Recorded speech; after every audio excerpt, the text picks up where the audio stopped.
పొన్నూరు మండలం మన్నవ గ్రామంలో నాగమల్లేశ్వరరావుపై దాడి ఘటనపై మాటల యుద్ధం జరుగుతోంది. మన్నవ గ్రామంలో ఆధిపత్యం కోసం టీడీపీ ప్రయత్నిస్తోందని అన్నారు పేర్ని నాని. ధూళిపాళ్ల కనుసన్నల్లోనే దాడి జరిగిందని ఆరోపించారు. వైసీపీ కావాలనే రాజకీయం చేస్తోందని, నాగమల్లేశ్వరరావు ప్రాణం తీసి ప్రభుత్వంపై బురద జల్లే ప్రయత్నం చేస్తున్నారని కౌంటర్ ఇచ్చారు ధూళిపాల.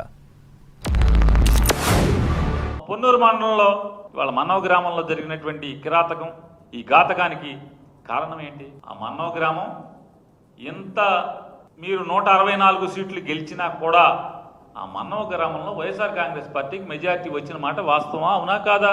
లేదా మీ రాజకీయానికి అండగా లేనటువంటి ప్రతి గ్రామంలో చీలగొట్టడం, ఫ్యాక్షన్లను ప్రోత్సహించడం, హత్యాయత్నాలు చేయటం, హత్యలు చేయించడం, తద్వారా గ్రామాన్ని ముక్కలు ముక్కలుగా చేయటం, మీకు మెజారిటీ తెచ్చుకోవటం ఇదే కదా మీ ఎత్తుగడ. వైకాపా నాయకులు ఏం చెప్తారు? ఇదేదో ఒక ప్రీ ప్లాన్డ్ లేకపోతే ఇంకోటి అని చెప్తా ఉన్నారు.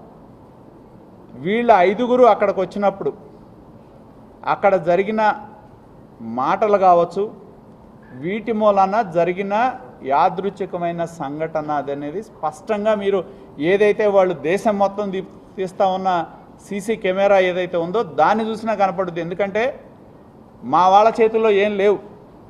రాజకీయంగా లబ్ధి పొందాలి కాబట్టి, తెలుగుదేశం మీద ఆరోపణ చేయాలి కాబట్టి, ప్రభుత్వం మీద దుష్ప్రచారం చేయాలి కాబట్టి ప్రాథమికంగా అక్కడ అందాల్సిన సరైన వైద్యాన్ని వాళ్ళు అందించలేదు. దానివల్లనే అతని పరిస్థితి విషమంగా మారింది అనేది నాకున్న ప్రాథమికమైన సమాచారం. ఎంత నీచ స్థాయికి వైకాపా నాయకులు దిగజారుతున్నారనే దానికి ఈ సంఘటనల నిదర్శనం.